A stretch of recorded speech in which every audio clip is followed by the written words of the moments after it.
During dinner with my son, I received a text message. Get out. He's selling your house tonight. During dinner with my son, my phone buzzed with a message from a stranger. 6 words that turned my world upside down. Get out now. He's selling your house. Tonight. My son, my only child, sat across from me smiling, and I knew exactly who he was. Before we continue, please subscribe to the channel and let us know where you are listening in the comments. The lights from the yachts at the Seattle harbor glittered through the restaurant's floor-to-ceiling windows, casting a fake, shimmering piece across our table. It was just past 7. The air smelled of salt and money. In front of me, a half-dozen oysters glistened on a bed of ice. I picked up the small silver fork, preparing to pry one loose from its shell. It was supposed to be a nice evening, a chance to reconnect. Across the white tablecloth, my son, Evan, sat beside a man named Carter Lawson. Evan had called him his new business partner. I just saw a shark in a $1,000 suit. Carter's smile was too smooth, too practiced. Evan's was strained. He kept adjusting his tie and wouldn't quite meet my eyes. Carter slid a sleek iPad across the table, placing it next to the bottle of chilled white wine. The screen was dark. I've prepared a few documents for you to look over, Marjorie. Just for convenience, Carter said, his voice like polished stone. Digital age, everything needs to be fast. Evan nodded quickly, a puppet on a string. That's right, Mom. Just a quick look so we don't waste anyone's time later. Waste whose time? The question formed in my mind, sharp and cold. But before I could ask, my phone, resting by my plate, gave a soft buzz, a text message. I glanced down, my annoyance momentarily shifting. It was an unknown number. My thumb swiped the screen open. Get out now. He's selling your house. Tonight. The words didn't register at first. They were just black letters on a white screen. Then I saw the attachment below it. A picture. I tapped it open. It was a screenshot of a DocuSign page. The digital letterhead was stark and official. And there, under the heading Prepared For, was my name, Marjorie Hale. Below it, my address. The address of the Queen Anne house I had lived in for 50 years. The house my husband and I had built our lives in. The house where I had raised Evan. My name was already typed into the signature field, waiting for a final binding click. The silver fork in my hand froze mid-air. It slipped from my numb fingers, hitting the porcelain plate with a tiny, sharp clink. The sound was deafening in the sudden silence of my world. I felt the blood drain from my face, a cold tide pulling away from my skin, leaving me hollow. My heart hammered against my ribs, a frantic bird trapped in a cage. They were watching me. I knew they were. Slowly, deliberately, I lifted my head. I forced my lips into a neutral line. I looked past Carter's predatory grin, past the glittering harbor lights, and met my son's gaze. He flinched. I reached out, picked up my phone, and placed it face down on the table. The screen went dark, hiding the betrayal. All right, I said. My voice was perfectly even. Not a tremor, not a ripple of the hurricane tearing through me. Just leave it there. Let's eat first. 2 days earlier, the world outside my living room window was a watercolor painting of gray on gray. A classic Seattle drizzle had been weeping from the sky since morning, blurring the edges of the maple trees and making the streetlights glow with a hazy, premature light. It was just past 4 in the afternoon. Inside, my Victorian home was quiet, a sanctuary of polished wood and old memories. I was settled in my favorite armchair, the one with the worn floral pattern, a steaming cup of Earl Grey tea warming my hands. The silence was a comfortable blanket. Then the phone rang, its cheerful digital chime slicing through the peace. I glanced at the screen. Evan. My heart did its usual little flip-flop, a complicated dance of hope and weariness. I let it ring one more time before answering, taking a steadying breath. Hello, Evan. Mom? His voice was tentative, laced with a practiced sort of shame I knew all too well. Hey, you got a minute? I have a minute, I said, my tone carefully neutral. There was a pause, the sound of him inhaling deeply. Look, Mom, I know I've been a real piece of work lately. I know I've let you down, and I just want to make things right. I stayed silent, letting him talk. This was part of the pattern. The apology tour always came before the ask. I mean it this time, he insisted, as if reading my mind. I want to turn over a new leaf, for real. And I want to start with you. I want to treat you to a really nice dinner. Down at the harbor, that fancy seafood place you like. My treat. I took a sip of my tea. The bergamot was fragrant, calming. What's the occasion, Evan? The occasion is us, he said, his voice suddenly brimming with an almost manic energy. It's about fixing things. And Mom, I have something amazing to share with you.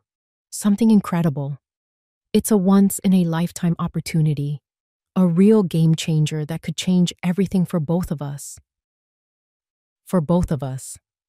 Those were the words that always hooked me.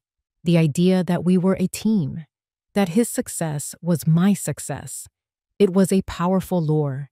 My husband, his father, had been gone for 10 years now, and the fierce primal need to see my son happy, to see him secure, was a weakness Evan had learned to exploit. But I wanted to believe him. Every fiber of my being, every cell in this weary mother's heart, screamed at me to believe him. I closed my eyes. A single, deep crease formed between my brows. A nice dinner sounds lovely, Evan. The relief in his voice was a palpable wave. Great. Is Friday okay? Say 7 o'clock? Friday at 7 is fine. Awesome, Mom. This is going to be great. You'll see. After we hung up, I didn't move. My eyes remained closed, shutting out the gray afternoon. I ran my thumb over the smooth, cool glass of the phone's screen, as if I could somehow feel the sincerity I so desperately craved from the son on the other end of the line.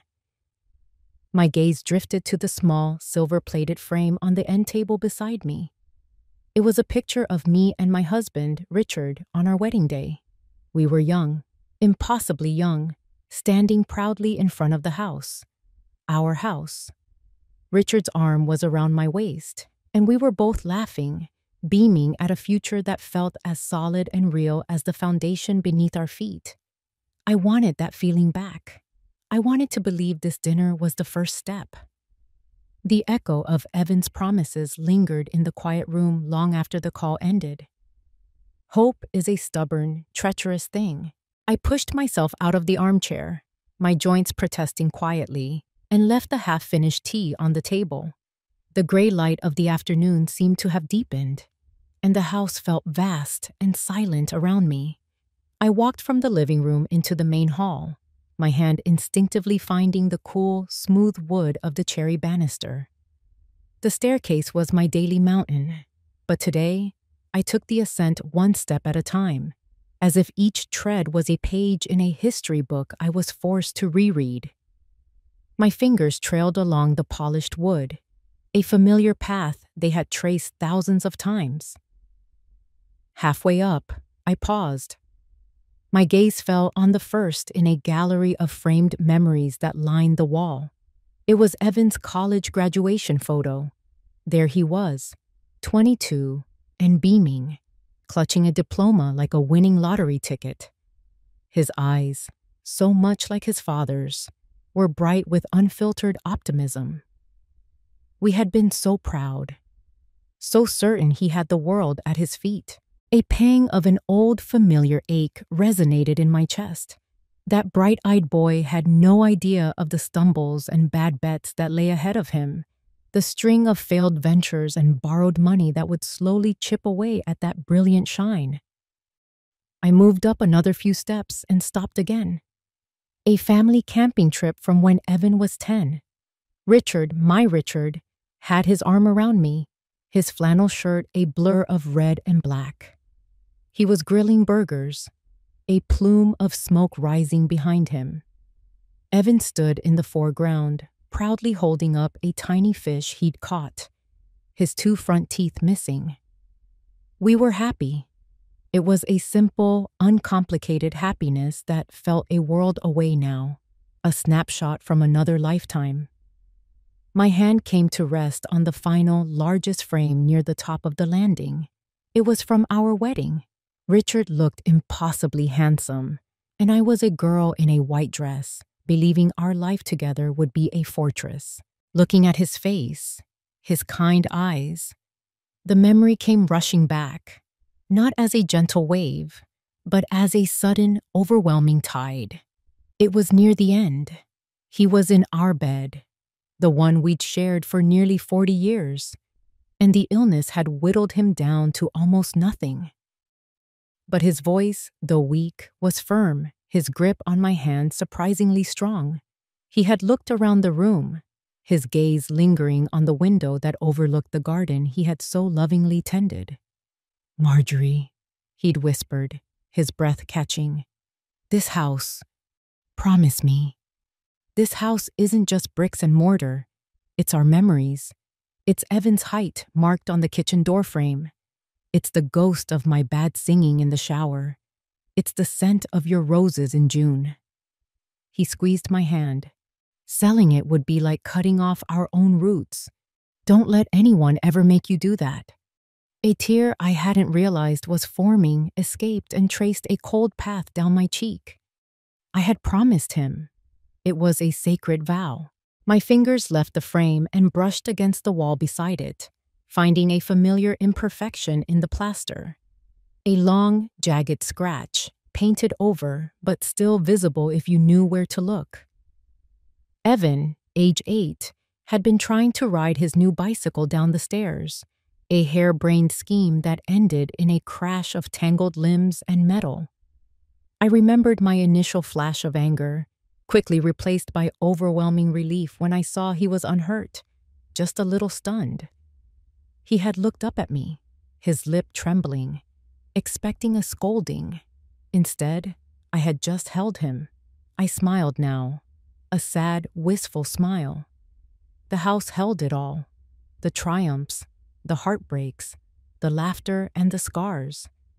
It was the only thing that had remained constant. It had held us, protected us. It was our roots, and I was going to have dinner with the son who now wanted to change everything. The restaurant was called the Salty Anchor, and it stood like a glass jewel on the edge of Pier 57.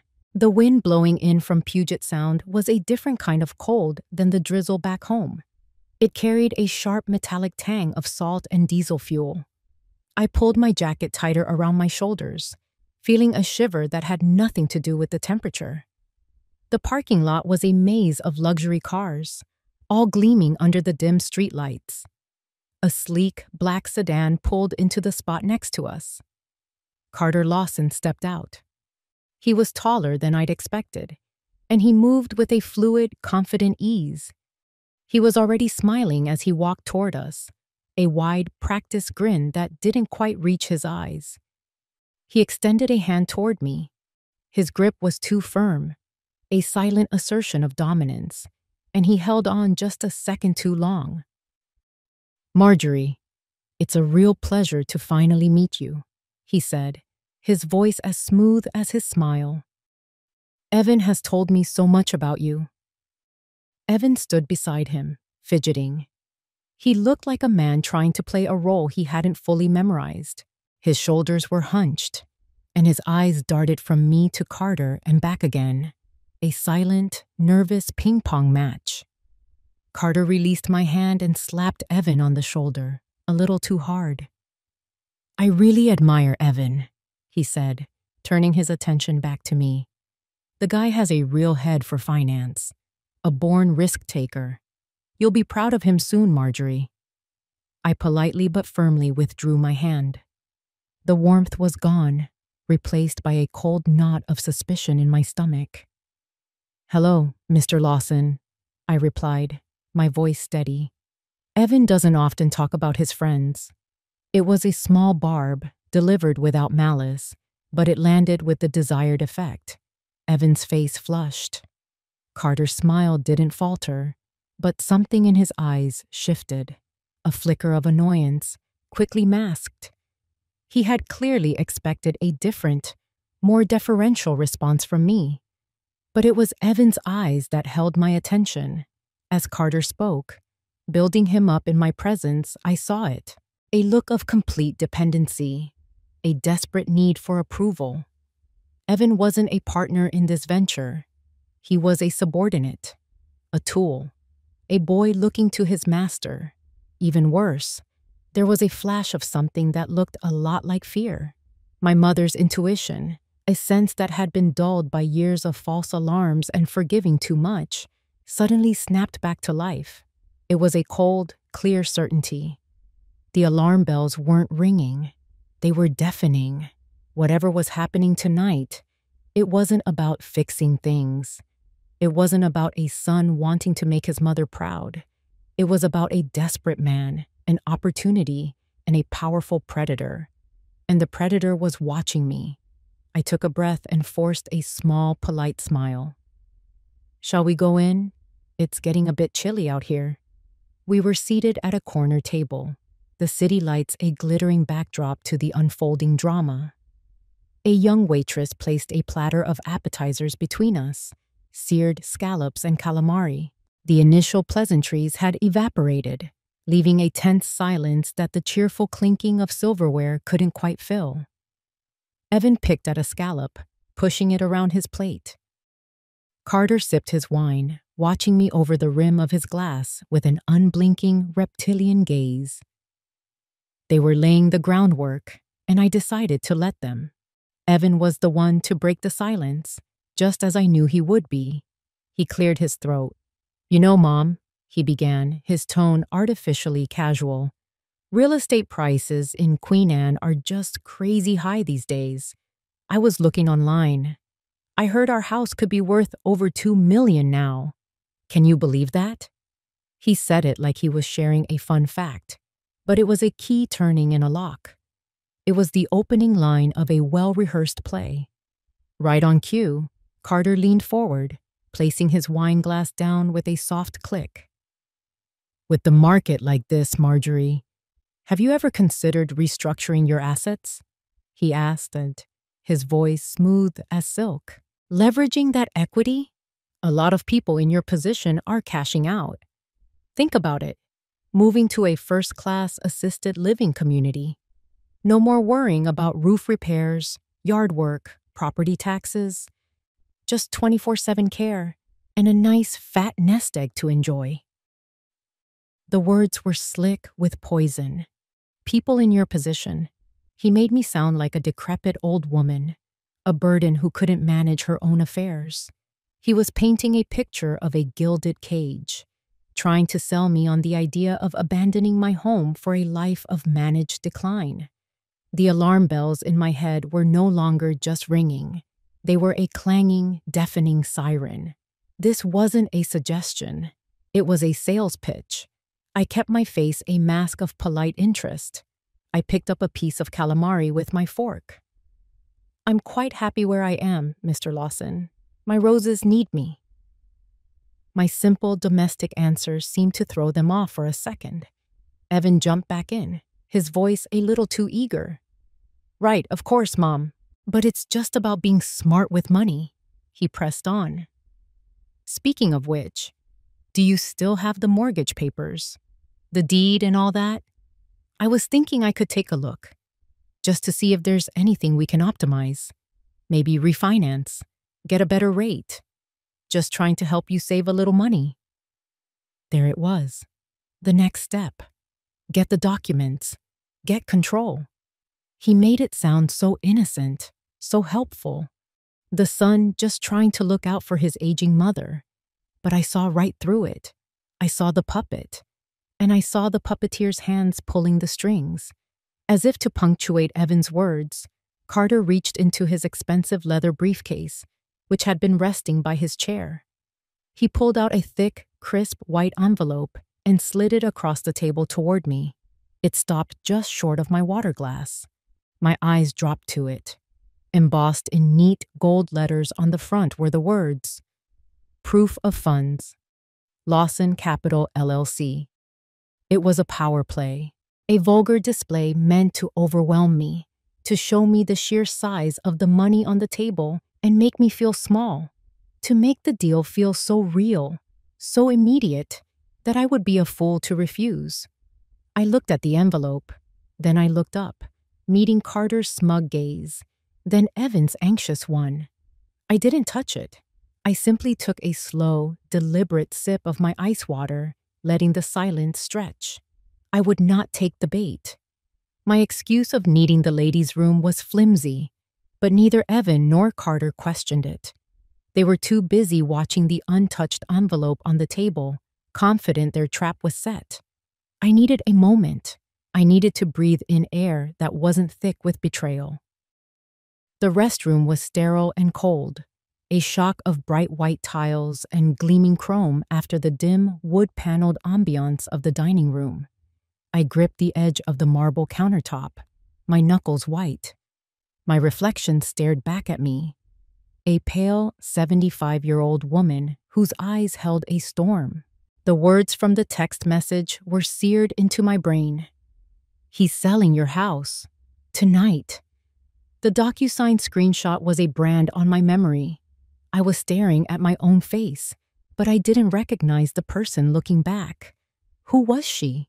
A victim? A fool? The restroom door opened with a soft whoosh, and I flinched.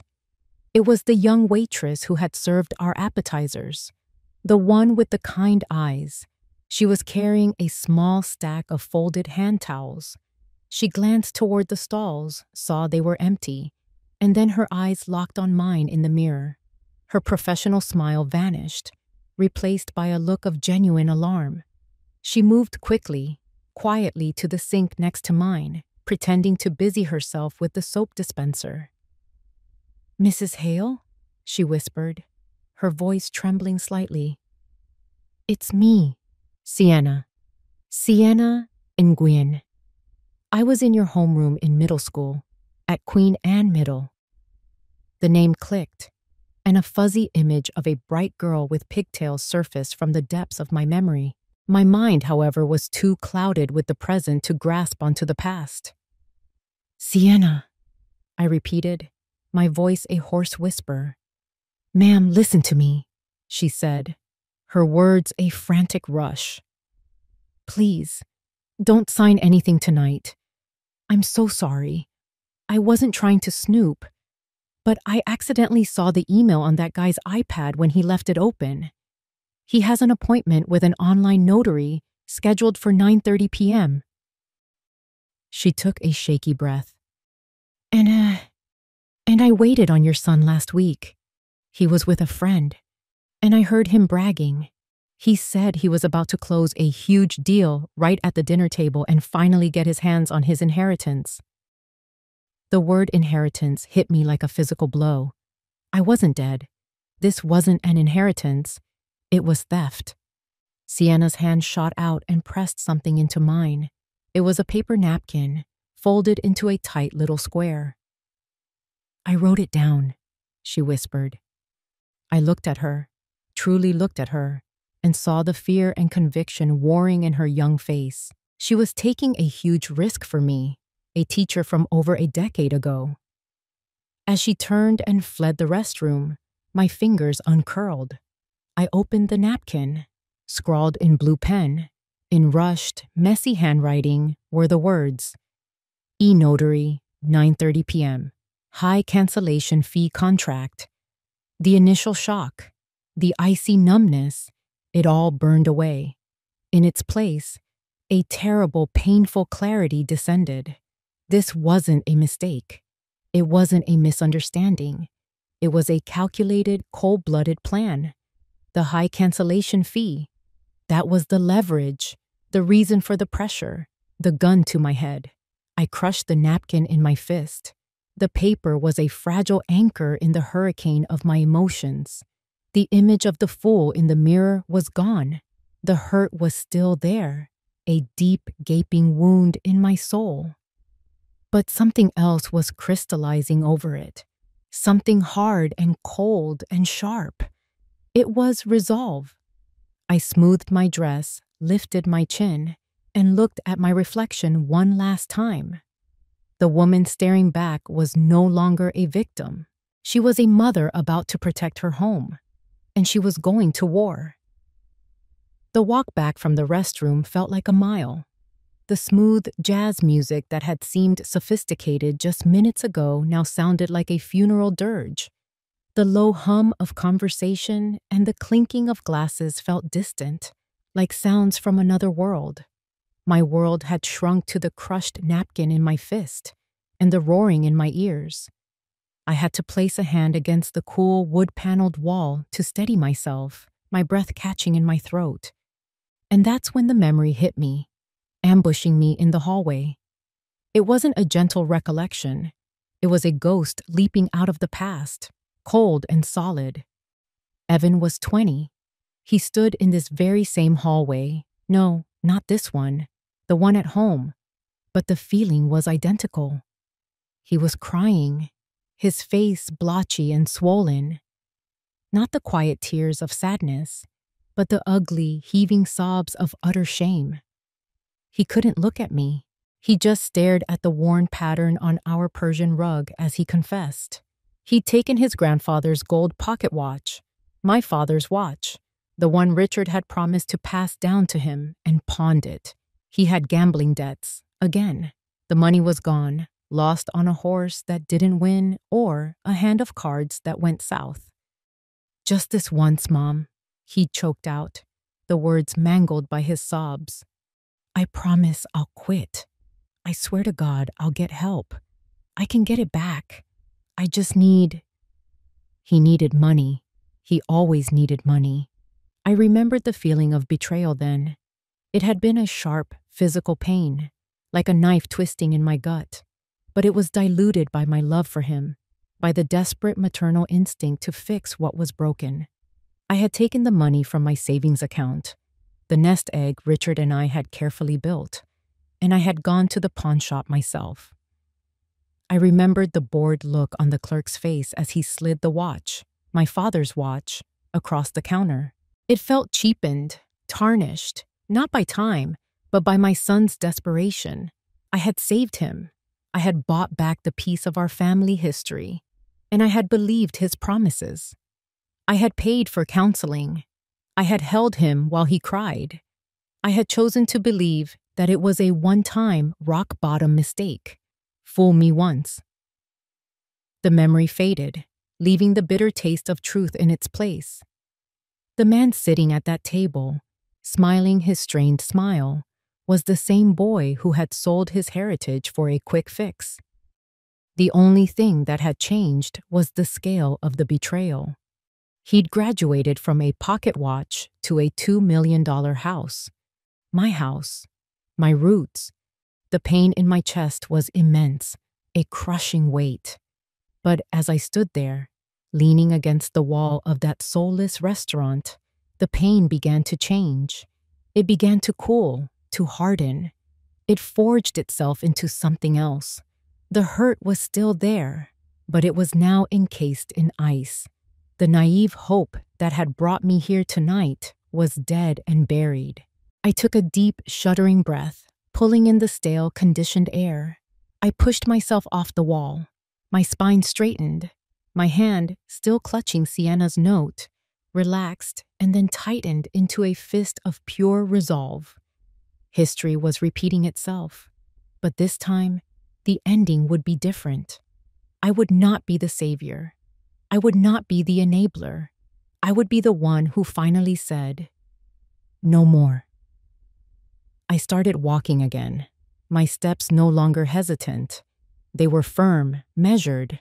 I was no longer walking back to a dinner. I was walking onto a battlefield. When I returned to the table, the main course had arrived. 2 beautiful plates of pan-seared salmon rested on beds of creamy mashed potatoes with vibrant green asparagus spears arranged just so. It looked like a picture from a magazine, a perfect meal that no one was going to eat. The air was thick with unspoken accusations, heavy enough to choke on. Carter's smile was gone, replaced by a tight, impatient line. Evan wouldn't look at me. He stared intently at his salmon, as if it held the answers to the universe. I sat down, placed my napkin in my lap, and picked up my fork. Then, I completely ignored Carter Lawson. I turned my full attention, my entire being, to my son. I didn't raise my voice. I didn't accuse. I did the last thing either of them expected. I spoke to him gently. "Evan," I said, my voice soft, almost conversational. "A funny thing popped into my head just now. Do you remember the smell of the paint in your bedroom when you were little?" He flinched, his fork clattering softly against his plate. He finally looked up, his eyes wide and panicked. "What? I don't know, Mom. Paint smells like paint." "No, not this paint," I continued, a faint, wistful smile on my face. "It was that specific shade of blue. Sky blue, you called it. Your father had to mix it 3 times to get it just right for you. It had this chalky, sweet smell. For weeks, the whole upstairs smelled like your blue sky. You were so proud of that room." A bead of sweat trickled down Evan's temple. He looked like a cornered animal. He glanced at Carter, a desperate, silent plea for help. But Carter was staring at me. His eyes narrowed, trying to figure out what game I was playing. I didn't let up. I kept my voice as soft as a lullaby. "And what about the maple tree in the backyard?" I asked Ed. "The big one by the fence. Do you remember climbing it? You carved your initials into the trunk with that little pocket knife your grandfather gave you. You carved your name, and then a heart, and then the initials of that little girl next door, Sarah. Every autumn, that tree turns the most brilliant shade of red. It sets that whole corner of the yard on fire. It's about to turn now, you know." Evan's face was pale. He started shifting in his seat, his expensive suit suddenly looking too tight, too hot. He wiped his sweaty palm on his trousers. "Mom, I don't see what this has to do with anything," he stammered.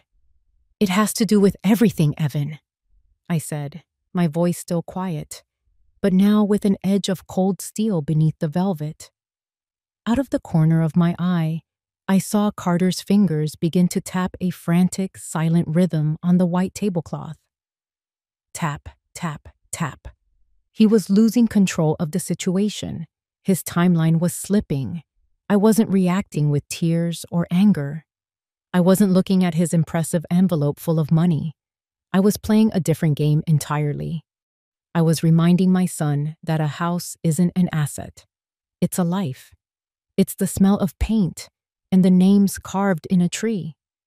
I was giving him one last chance. One final off-ramp on the highway to hell he was speeding down. And I was letting the shark in the suit know that he was swimming in my water now. The stalemate at our table was a thick, suffocating blanket. Carter's tapping finger was the only sound in our little bubble of misery. I knew I couldn't win this war alone. I needed reinforcements. I needed my lawyer. I pressed my fingertips to my temple and gave a small, convincing sigh. "Evan, I'm so sorry, but I think I have a bit of a migraine coming on. The light in here is suddenly very bright. I'm just going to step out near the lobby for a moment to get my bearings." Before either of them could object, I pushed my chair back and stood up. I didn't look at them as I walked away, my steps measured and calm, betraying none of the frantic urgency pounding in my veins. I headed toward the front of the restaurant, a bustling area near the host stand and the coat check. The noise and movement provided the perfect cover. My eyes scanned the area, and I saw her, Sienna. She was wiping down an empty table near the entrance, her back to me, but I knew she was aware of my approach. As I passed, she glanced over her shoulder, a quick, almost imperceptible nod of solidarity.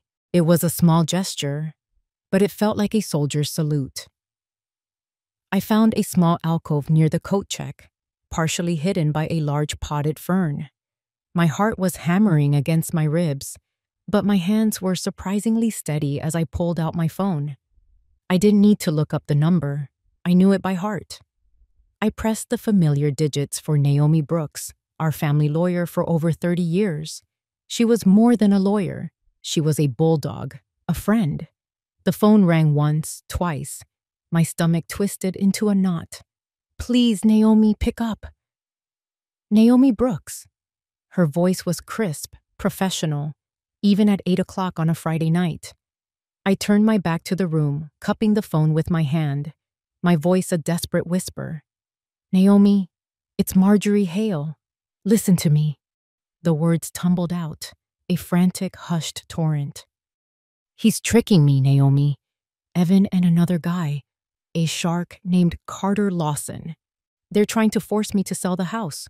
Right here, right now, at the dinner table. They have an e-notary scheduled for 9:30.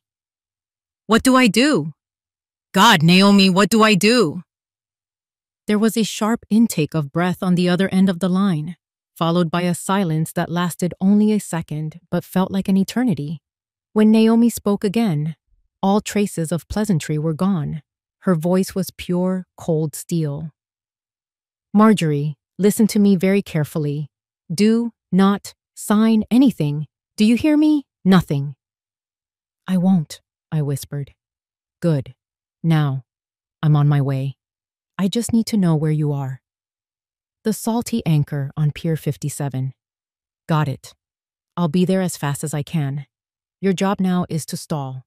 Run out the clock, whatever it takes." The line went dead. I leaned against the wall, my legs feeling weak with a strange mixture of terror and relief. A moment later, my phone buzzed with a text message. It was from Naomi. "Absolutely do not sign. Stall for time. Demand to see the original paper contract. Say your lawyer is on her way. Where are you? Send me the address. I'm coming." I read the message twice. The last two words, in all caps, were a declaration of war. They were the sound of the cavalry cresting the hill.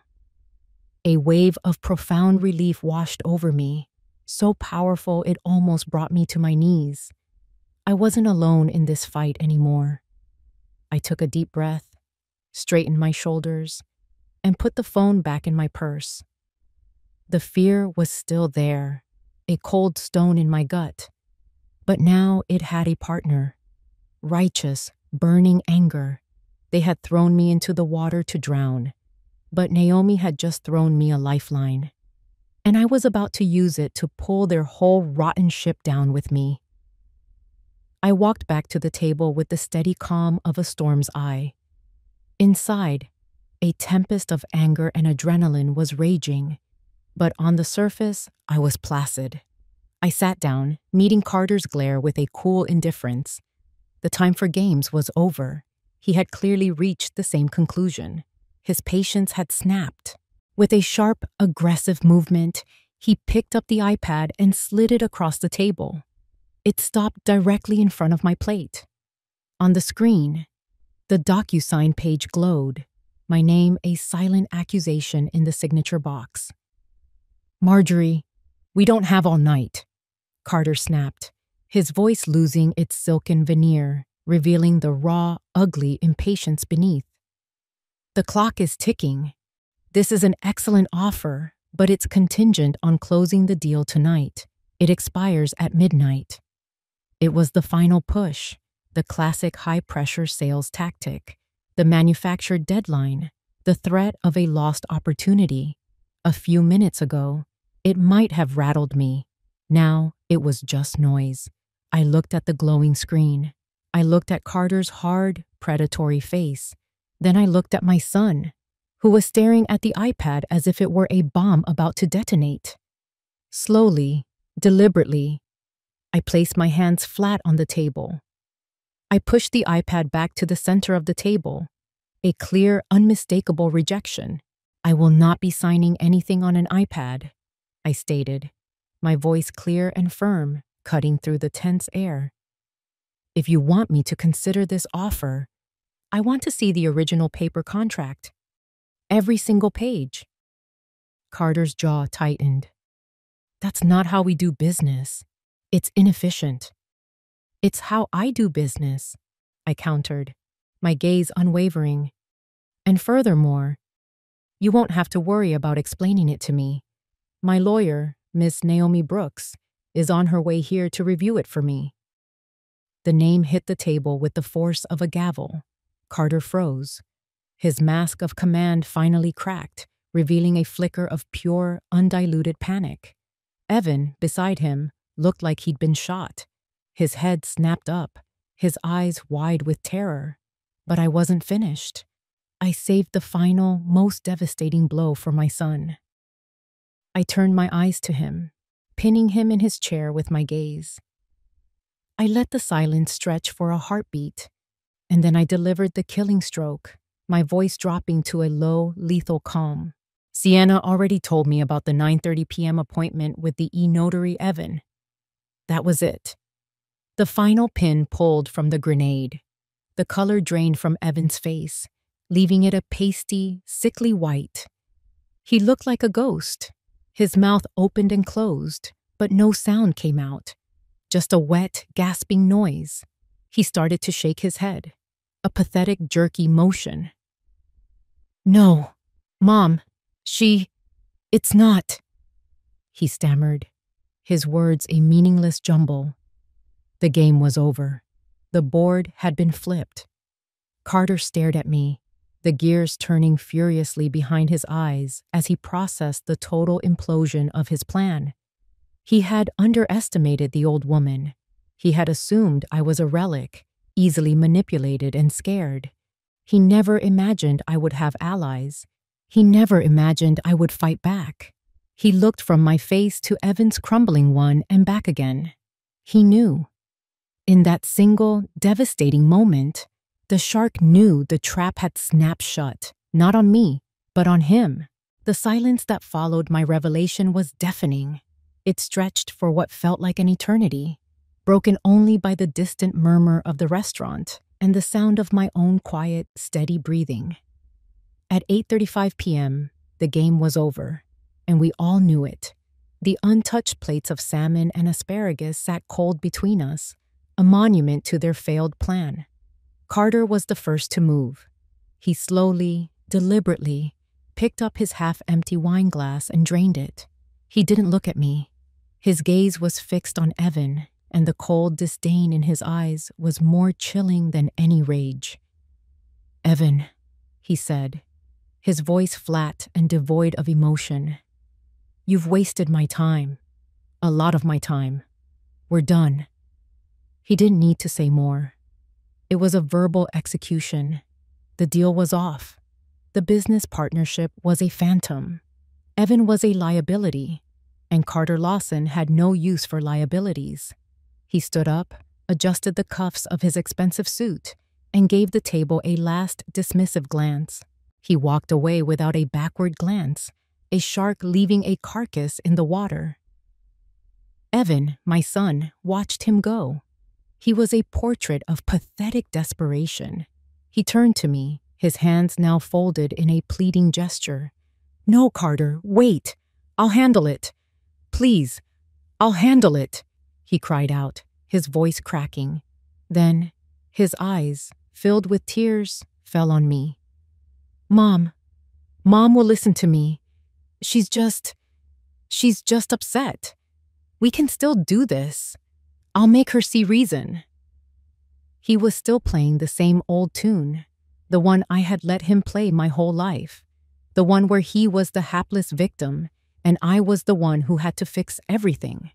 I looked at him, truly looked at him, at the man, not the boy.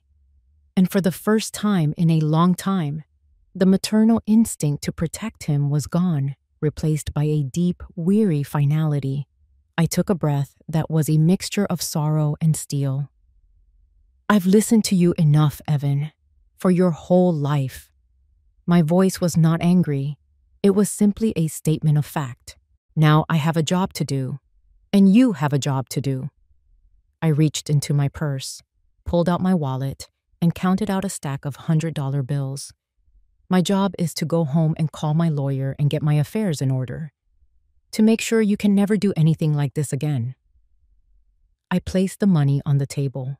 It was more than enough to cover the bill and the uneaten meal. I took an extra bill from the stack and folded it, placing it deliberately on the table with my son's name on it. Then, I pulled out another 100 and placed it next to the money for the bill. It was a generous tip for a very brave waitress. I looked at Evan one last time, my eyes holding his. He was still waiting for me to save him. "And your job," I said, my voice dropping to a final whisper, "is to go home." I stood up. I didn't wait for a response. I turned and walked away from the table, from the mess, from my son. I walked past Sienna, giving her a brief, grateful smile. I walked through the host stand and out into the cold night air. The wind off the water hit me, a refreshing slap of reality. I had come to a dinner of betrayal, but I had left on my own terms. I had lost a son, but I had saved a home. And tonight, for the first time in a long, long time, that felt like a victory. The next morning, the Seattle sky was a wash of pale, indifferent gray. A fine mist hung in the air, clinging to the porch railings and beating on the leaves of my rose bushes. It was quiet, the kind of quiet that follows a storm. I stood on the porch, a mug of coffee clutched in my hands. It had long gone cold. I hadn't slept. How could I? I felt like I had aged a decade overnight. A man I didn't know was kneeling by my front door, the metallic scrape and click of his tools echoing in the damp air. The locksmith. Naomi had arranged for him to come first thing, a necessary precaution. He worked efficiently, his movements precise. He was replacing the heart of my home's security, and all I could feel was a profound sense of violation. This lock wasn't to keep strangers out. It was to keep my own son out. The thought was a fresh stab of pain in a chest already full of wounds. My phone, sitting on the small wicker table beside the porch swing, began to buzz. The screen lit up with a name that made my stomach clench. Evan. I stared at it, my heart a frantic bird against my ribs. A part of me, the foolish mother part that refused to die, wanted to answer, to hear remorse in his voice. But the rest of me, the part that was now cold and hard and clear, knew what I would hear. I let it ring, the buzzing a vicious insect in the morning calm. It rang, and then fell silent. I let out a breath I didn't realize I'd been holding. But then it started again. He was calling back immediately. He wouldn't let it go. With a sense of grim finality, I reached out and answered, putting the phone to my ear without a word. The voice that hit me was not remorseful. It was a torrent of rage and blame. "You ruined everything," he spat, the words sharp and ugly. "That was my one shot, my one chance to finally get ahead, and you blew it. You never trusted me. You never believed in me." The accusations washed over me, but they had lost their power to wound. They were just words now, the desperate tantrum of a man-child who had been denied his prize. I listened to his tirade, my eyes fixed on the locksmith carefully fitting a new brass tumbler into place. When he finally paused to take a breath, I spoke. My voice was quiet, hollowed out, devoid of anger or pity. It was just empty. "It's not that I didn't believe in you, Evan. I said, the words tasting like ash in my mouth. It's that I believed in you too many times. I didn't wait for a response. There was nothing more to say. I pressed the red icon on the screen, ending the call, severing the final frayed thread that connected us. The locksmith stood up, wiping his hands on a rag. All set, ma'am. He held out a small gleaming ring of new keys. I took them from him. The metal was cold and sharp against my palm, the freshly cut edges unfamiliar. They were the keys to my house, my fortress, and my prison. After he left, I sank onto the porch swing, the chain groaning softly under my weight. I stared out at the quiet yard, the yard that held the ghosts of a little boy on a bicycle and a young couple full of hope. The wind chimes my husband had hung years ago tinkled softly, a gentle metallic whisper.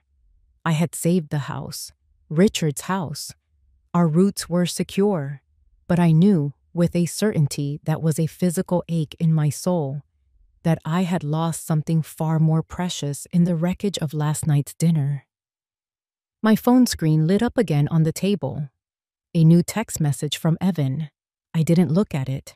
I didn't have to. I just stared at the empty space where the locksmith's van had been. And for the first time since this nightmare began, I let the tears come. They rolled silently down my cheeks, hot against my cold skin.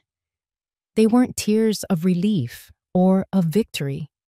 They were tears for the son I had lost, and for the mother who had finally had to let him go. If you enjoyed this story, please like the video, subscribe to the channel, and comment 1 below. If not, feel free to comment 0 so we know and can improve future videos. To hear the next story, click the box on the left. Thank you for watching.